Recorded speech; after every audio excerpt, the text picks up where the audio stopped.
శ్రీ పొట్టి శ్రీరాములు నెల్లూరు జిల్లా సమాచార లేఖ.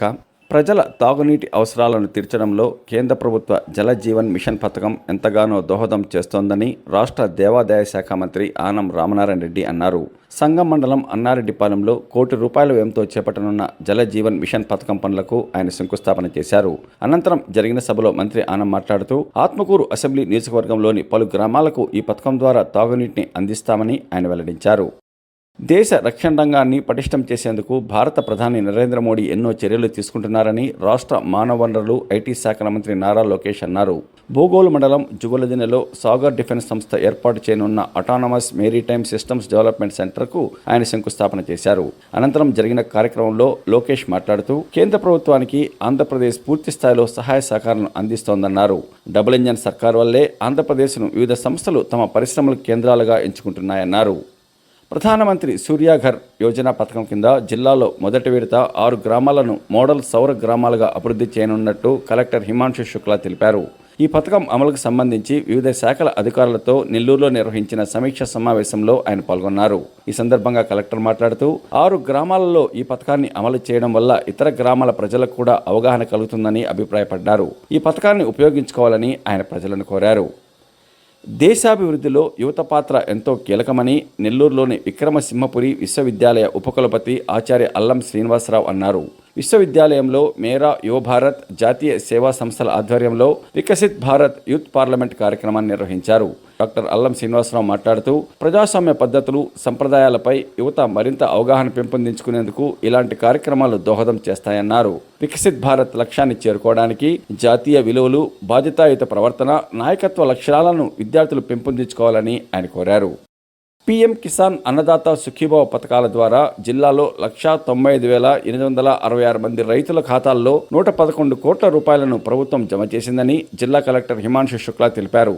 ఈ సందర్భంగా కలెక్టర్ మాట్లాడుతూ రైతుల సంక్షేమం కోసం కేంద్ర రాష్ట్ర ప్రభుత్వాలు అమలు చేస్తున్న ఈ పథకం వల్ల రైతులకు ఆర్థిక భరోసా కలుగుతోందన్నారు. ప్రస్తుతం పంట కోతల సమయంలో ఈ నిధులు రైతులకు ఎంతగానో ఉపయోగపడతాయని ఆయన చెప్పారు.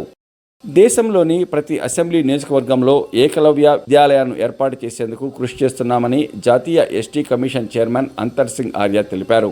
ఈ విషయంపై కేంద్ర ప్రభుత్వానికి సిఫారసు చేశామని ఆయన వెల్లడించారు. వివిధ శాఖల అధికారులతో నెల్లూరులో నిర్వహించిన సమావేశంలో ఆయన పాల్గొన్నారు. గిరిజనుల అభివృద్ధి కోసం కేంద్ర ప్రభుత్వం ఏటా కోట్లాది రూపాయలు వెచ్చిస్తోందని, ఆ పథకాలు గిరిజనులకు అందేలా చర్యలు తీసుకోవాలని ఆయన అధికారులను కోరారు.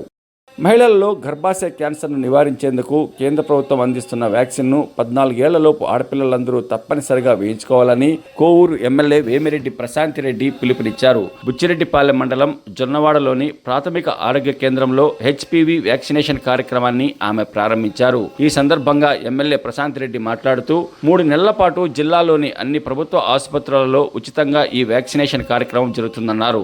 అర్హులైన బాలికలు ఎన్రోల్ చేయించుకుని తప్పనిసరిగా ఈ వ్యాక్సిన్ను వేయించుకోవాలన్నారు. కేంద్ర రాష్ట్ర ప్రభుత్వాల సహకారాలతో జిల్లాలో పారిశ్రామికీకరణ మరింత వేగం పుంజుకోనుందని నెల్లూరు లోక్సభ సభ్యుడు వేమిరెడ్డి ప్రభాకర్ రెడ్డి, రాజ్యసభ సభ్యుడు బీదా మస్తాన్ రావులు అన్నారు. కొడవలూరు మండలం రేగడిచెలికలో కేంద్ర ప్రభుత్వ ఇఫ్కో కిసాన్ సెజ్లో ₹260 కోట్ల పెట్టుబడితో ఏర్పాటు చేయనున్న శ్రీ గాయత్రి రెన్యూవబుల్ ఎనర్జీ ప్లాంట్కు వారు శంకుస్థాపన చేశారు. అనంతరం ఎంపీలు మాట్లాడుతూ రాష్ట్రంలో పరిశ్రమల అభివృద్ధికి ముఖ్యమంత్రి చంద్రబాబు నాయుడు ఎంతో కృషి చేస్తున్నారన్నారు. అదేవిధంగా కేంద్ర ప్రభుత్వ సంస్థ ఇఫ్కో కూడా తమ వంతు సహకారం అందించడం అభినందనీయమన్నారు. ఈ పరిశ్రమ ఏర్పాటు ద్వారా దాదాపు 700 మందికి ఉపాధి అవకాశాలు లభిస్తాయన్నారు.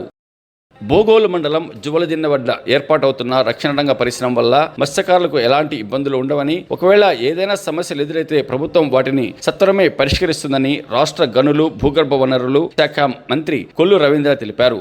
నెల్లూరులోని మత్స్యకారులతో ఆయన సమావేశాన్ని నిర్వహించారు. ఈ సందర్భంగా మంత్రి మాట్లాడుతూ ఈ పరిశ్రమ అందించే సమాచారం వల్ల మత్స్యకారులకు కూడా ఎంతో ప్రయోజనం కలుగుతుందని అభిప్రాయపడ్డారు. శ్రీ పొట్టి శ్రీరాములు నెల్లూరు జిల్లా సమాచార లేఖ. వ్యాఖ్యానం ఎస్ అమరనారాయణరావు. సమర్పణ ప్రాంతీయ వార్తా విభాగం, ఆకాశవాణి విజయవాడ కేంద్రం.